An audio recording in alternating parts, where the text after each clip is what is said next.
Hello viewers, welcome to our channel. నేను మీ చరణ్ పరిమి. వేణుస్వామి ఆత్మహత్య చేసుకోవాలనుకుంటున్నాడా?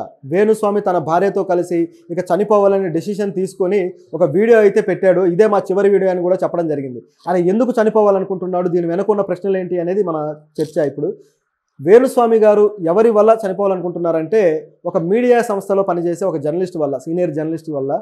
So ఆయన గురించి కూడా మనం మాట్లాడదాం. మొత్తం ఈ కాంటెక్స్ట్ చూస్తే వేణుస్వామి గారిని ఎవరు ఇబ్బంది పెట్టారు, అలాగే ఎవరి వల్ల చనిపోవాలనుకుంటున్నాడు, ఆయన తర్వాత ఆ వ్యక్తి కూడా రియాక్ట్ అయ్యాడు.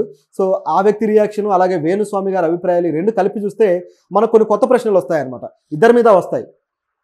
సో ఆ ప్రశ్నలు కూడా ఏంటనేది మనం ఇప్పుడు చర్చిద్దాం. వేణుస్వామి నిన్న ఒక వీడియో పెట్టారు తన భార్యతో కలిసి. అప్పటికే ఆయన కాస్త లీన్ అయి ఉన్నాడు. చూస్తూ ఉంటే కాస్త ఏదో బాగా మెంటల్గా ప్రెషర్గా ఫీల్ అయి ఉన్నట్టుగా కనిపిస్తుంది ఆ వీడియోలో కూడా. సో వాళ్ళిద్దరూ ఏమన్నారంటే, ఆ వీడియోలో TV5లో పనిచేసే మూర్తి, TV5 మూర్తి బాగా ఫేమస్ కదా, ఆయన మంచి డిబేట్స్ నడిపిస్తూ ఉంటాడు తన ఛానల్లో. చాలా సోషల్ ఇష్యూస్ మీద కూడా చాలా రియాక్టివ్గా మాట్లాడుతూ ఉంటాడు. చాలా ప్రొయాక్టివ్ పర్సన్ ఆయన. మీడియాలో ఇప్పుడున్న వాళ్ళల్లో చాలా యాక్టివ్గా ఉండే వ్యక్తి. అయితే ఆయన తమని 5 కోట్ల రూపాయలు డబ్బులు డిమాండ్ చేశాడు. అంత డబ్బు మేము ఎక్కడి నుంచి తేవాలి, ఆయన మమ్మల్ని డిమాండ్ చేస్తే మేము ఎక్కడి నుంచి తెచ్చిస్తాము, చివరికి ఆ డబ్బులు ఇవ్వలేక మాకు చచ్చిపోవడం తప్ప వేరే మార్గం లేదు, మా పరువు మర్యాదను మొత్తాన్ని మంటగలుపుతున్నాడు అని చెప్పేసి వాళ్ళిద్దరూ తమ సెల్ఫ్ వీడియోలో చేసుకోవడం జరిగింది. సో ఆ వీడియో ఆయన భార్య ఇన్స్టాగ్రామ్లో కూడా పెట్టారు. సో ఇట్లా వైరల్ అయింది. ఆ వీడియోలో ఇంకా ఏముందంటే, కొన్ని విషయాలు కూడా కాల్ రికార్డింగ్స్ కూడా వాళ్ళు చూపించారనమాట. ఆ కాల్ రికార్డింగ్స్ వింటే కూడా అది చాలా నిజమే అనిపిస్తుంది చూస్తూ ఉంటే. ఎందుకంటే అందులో ఆ వ్యక్తులు, ఆ కాల్ రికార్డింగ్స్లో మాట్లాడిన వ్యక్తులు ఉపయోగించిన పేర్లు కావచ్చు, వాళ్ళ డిస్కషన్ కావచ్చు, ఆ విధంగా ఉంది. వేణుస్వామి గారు ఆయన భార్య, ఆయన జాతకాలు చెప్పుకుంటూ ఉంటారు. సో ఆ జాతకాలతోనే ఆయన పాపులర్ అయ్యారు బాగా. అప్పుడప్పుడు సినిమాల్లో గెస్ట్ రోల్స్ కూడా అలా కనిపించిపోతుంటాడు. అదేవిధంగా వేణుస్వామి గారి భార్య, ఆవిడ వీణ వాయించడంలో చాలా ఎక్స్పర్ట్. సో గతంలో అంబానీస్ పెళ్లి జరిగింది కదా, సో ఆ రిసెప్షన్లో అలాగే ఆ పెళ్లిలో కూడా ఆవిడ ఇలాంటి వీణ పర్ఫార్మెన్స్ ఇచ్చినట్టుగా కొన్ని వార్తలు ఉన్నాయి. సో ఆవిడకి ఆ పేరు అయితే ఉంది. అలాగే సీరియల్స్లో కూడా కొంత నటించింది. సో ఇటువంటి కొద్ది గొప్ప సెలబ్రిటీస్గా ఉన్నారు వీళ్ళు. సో వీళ్ళని ఇన్సల్ట్ చేస్తూనో లేకపోతే వీళ్ళ ఇమేజ్ని డ్యామేజ్ చేస్తూనో ఒక ఛానల్ ప్రతినిధి ఎందుకు ప్రయత్నించారు అనేది ఒక ప్రశ్న. సో వేణుస్వామి గారు ఏమంటారంటే, నన్ను నా ఇమేజ్ని డ్యామేజ్ చేయడానికి ఈ విధంగా ఆయన ఛానల్లో డిబేట్స్ నడిపిస్తున్నాడు. ముఖ్యంగా కొంతమంది జ్యోతిష్యులను తీసుకొచ్చి నా జ్యోతిష్యం తప్పు అన్నట్టుగా వాళ్ళ నుంచి ఒక డిబేట్లు, వాళ్ళ నుంచి అభిప్రాయాలను తీసుకొని మీడియాలో ప్రొజెక్ట్ చేస్తున్నారు అని చెప్పేసి ఆయన కామెంట్ చేశారు. అయితే వాళ్ళిద్దరి మధ్య డిబేట్ కూడా జరిగింది లైవ్లోనే. మూర్తి గారు అలాగే వేణుస్వామి మధ్య కూడా ఒక డిస్కషన్ జరిగింది. ఆ యోని పూజలు అని చెప్పేసి ఒక టాపిక్, కాంట్రవర్సీ టాపిక్ మీద జరిగిందనమాట. అది కూడా మనం మాట్లాడదాం. సో ఇదంతా చెప్పిన తర్వాత ఇక మాకు చావు తప్ప వేరే గతి లేదు, ఇప్పటికే నేను 15 కిలోలు తగ్గిపోయాను, చాలా వీక్ అయిపోయాను, సో మేము ఇంకా చావడానికి రెడీ అయిపోయామని చెప్పేసి అన్నాడు. ఇదే మా చివరి వీడియో అని. అలాగే ఆయన భార్య కూడా, మా కూతుళ్ళు అలాగే మాకు ఉన్న బంగారం మొత్తం అమ్మినా, మా ఇల్లు అన్నీ అమ్ముకున్నా సరే ఆ 5 కోట్లు మేము తేలేము, సో మేము ఎక్కడి నుంచి తెచ్చి ఇవ్వాలి, మా జీవితాలతో ఎందుకు ఆడుకుంటున్నాం అని చెప్పేసి ఆవిడ ప్రశ్నించారు. అయితే వీళ్ళు దీనికి తగ్గ ఆధారం ఏమి చూపించారు, ఆ ఆడియో కాల్ ఒకటి చూపించారు. సో ఆ ఆడియో ఏముందంటే, అమర్ అనే ఒక వ్యక్తి మరొక జర్నలిస్ట్ తోటి మాట్లాడుతున్నాడు అనమాట. సో ఒక మహిళ. సో వాళ్ళిద్దరి మాటల్లో కొన్ని విషయాలు వచ్చాయి. సో వేణుస్వామిని ఇట్లా 5 కోట్లు డిమాండ్ చేస్తున్నట్టు, కానీ వేణుస్వామికి అంత 5 కోట్లు ఇచ్చేంత ఇది లేదు, అంత వెల్త్ లేదు అన్నట్టుగా అవతల వ్యక్తి ఆవిడ చెప్పడము, ఇవన్నీ జరుగుతూ ఉన్నాయి. సో ఈ వచ్చే డబ్బులు కూడా ఎవరెవరికి వెళ్తాయి అంటే, ఆ ఛానల్ అధినేత పేరు, అలాగే TV5 మూర్తి గారి పేరు, అలాగే మరో 2 జర్నలిస్టుల పేర్లు, ఇట్లా దాదాపు చాలామంది జర్నలిస్టులు దీంట్లో ఉన్నారు, వీళ్ళందరికీ వెళ్తాయి అనేది అందులో ఆవిడ చెప్పిన సారాంశం. అంటే ఆయన ఇచ్చిన, అమర్ ఇచ్చిన క్లారిటీ. ఇట్లా వాళ్ళిద్దరు డిస్కషన్ జరిగిందనమాట. అమర్ దీన్ని తన సోషల్ మీడియా ఖాతాలోనే పెట్టడం జరిగింది. మరి ఆయన ఎందుకు పెట్టారనేది కూడా క్వశ్చన్.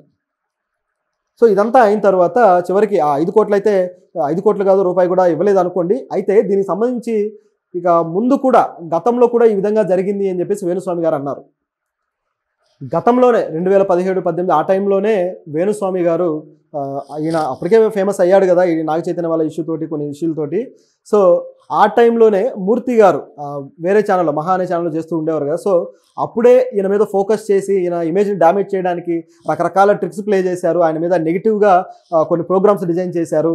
అట్లా ఆ టైం నుంచే బెదిరించడం మొదలు పెట్టారు డబ్బుల కోసం అని చెప్పేసి వేణుస్వామి అయితే చెప్పడం జరిగింది. అలా డబ్బుల కోసం బెదిరిస్తే అప్పుడు ఆయన ఇవ్వలేకపోయాడు, సో డబ్బులు లేవన్నాడు, అంత బాగానే ఉంది. కానీ ఎందుకు డబ్బుల కోసం బెదిరించాడు, అసలు డబ్బులు ఇవ్వాల్సిన అవసరం ఏంటి, ఏ ఆధారం చూపిస్తే వేణుస్వామి అంత కంగారు పడాల్సి వచ్చిందన్న క్వశ్చన్ కూడా ఉంది. ఊరికే డబ్బులు డిమాండ్ చేస్తే ఎవరు కదా, ఎవరో ఒకరు వచ్చేసి అవతల నుంచి నాకు ఒక 5 కోట్లు లేకపోతే నాకు ఒక 1,00,000 రూపాయలు ఇవ్వంటే ఎందుకు ఇస్తారు ఎవరైనా? ఇవ్వడానికి తగిన ఏదైతే బేరం చేయాలో దానికి తగ్గట్టుగా మరేదో ఉంటుంది కదా, ఒక ఆధారమో లేకపోతే మరొక అదొక రకమైన బ్లాక్మెయిల్. సో బ్లాక్మెయిల్ చేసేవాడు ఎవరైనా ఎలా చేస్తారు, ఏదో ఒక ఆధారాన్ని పెట్టుకొని చేస్తారు. ఆ ఆధారం ఏంటి అనేది ఇప్పుడున్న ప్రశ్న. సో వేణుస్వామి గారు ఇలా అన్న తర్వాత ఇప్పుడు ఆ ఆడియో కూడా మీరు వినొచ్చు, ఆల్రెడీ సోషల్ మీడియాలో ఉంది. సో ఇదంతా ఒక ఎత్తు అయితే దీనికి మూర్తి గారు క్లారిటీ ఇచ్చారు. మూర్తి గారు ఏమన్నారంటే, మీరు చచ్చిపోవద్దు, మీరు అనవసరంగా ప్రాణాలు తీసుకోవద్దు, ఇలాంటి వాటికి మీరు భయపడి లేకపోతే కృంగిపోయి చచ్చిపోతే అంతకంటే బాధాకరం మరొకటి ఉండదు. సో ఏ సమస్యకి చావు కారణం కాదు, చావు సొల్యూషన్ కాదు అని చెబుతూనే మిమ్మల్ని ఎవరైతే ఇలా బెదిరించారో వాళ్ళ మీద నేను యాక్షన్ తీసుకుంటాను, ఎందుకంటే నాకు దీంట్లో ఏ సంబంధం లేదు, నేను ఎవరిని బెదిరించలేదు అని చెప్పేసి మూర్తి గారు అన్నారు. ఎవరిని నేను బెదిరించలేదు, నేను అసలు ఎవరి దగ్గర టీ కాఫీలు కూడా తాగను, చాలా నిక్కచ్చిగా ఉంటాను, నా జీతం తప్ప మరి ఏ రూపాయి కూడా నేను తీసుకోను.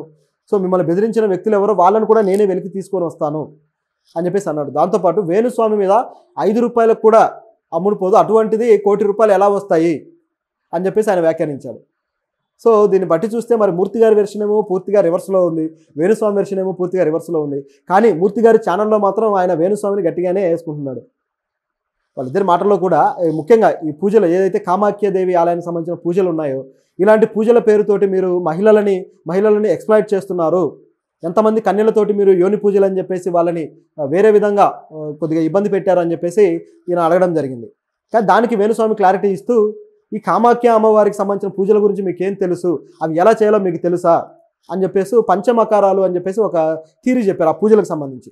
పంచమకారాలు అంటే మా అనే అక్షరంతో ఉండే 5 రకాలు.